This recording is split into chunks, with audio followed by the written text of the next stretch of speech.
IPL 2026 season కోసం అభిమానులు ఆసక్తిగా ఎదురుచూస్తున్న మినీ వేలం తేదీ, వేదిక గురించి కీలక అప్డేట్ వచ్చింది.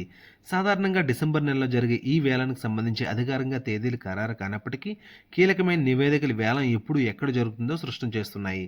ఐపీఎల్ మినీ వేలం 2026ను డిసెంబర్ 17 లేదా 18వ తేదీల్లో నిర్వహించడానికి బీసీసీఐ సన్నాహాలు చేస్తుంది. మెగా వేలం జరిగిన తర్వాత ఆ తర్వాత సీజన్కి సాధారణంగా మినీ వేలం నిర్వహిస్తారు. ఈ వేలంలో ఫ్రాంచైజీలు తమ పర్సులో మిగిలిన డబ్బుతో పాటు విడుదల చేసిన ఆటగాళ్ల ఖర్చును జోడించుకుని వేలంలో పాల్గొంటారు.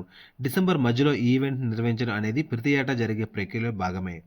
ఐపీఎల్ వేలం చరిత్రలో ఒక ముఖ్యమైన మార్పుగా 2026 మినీ వేలాన్ని దుబాయ్లో నిర్వహించడానికి బీసీసీఐ ప్లాన్ చేస్తుందని తెలుస్తుంది.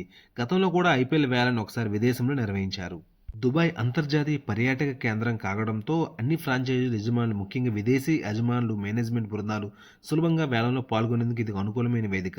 ఈ ఈవెంట్కు మరింత అంతర్జాతీయ గుర్తింపు తీసుకురావడానికి బీసీసీఐ నిర్ణయం తీసుకున్నట్లు సమాచారం. గతంలో ఐపీఎల్ వేలాన్ని బెంగళూరు, జైపూర్, కోల్కతా మరియు కొచ్చి వంటి భారతీయ నగరాలు నిర్వహించారు. దుబాయ్లో వేలాన్ని నిర్వహించడం ఐపీఎల్ చరిత్రలో ఒక ముఖ్యమైన ఘట్టంగా నిలవనుంది.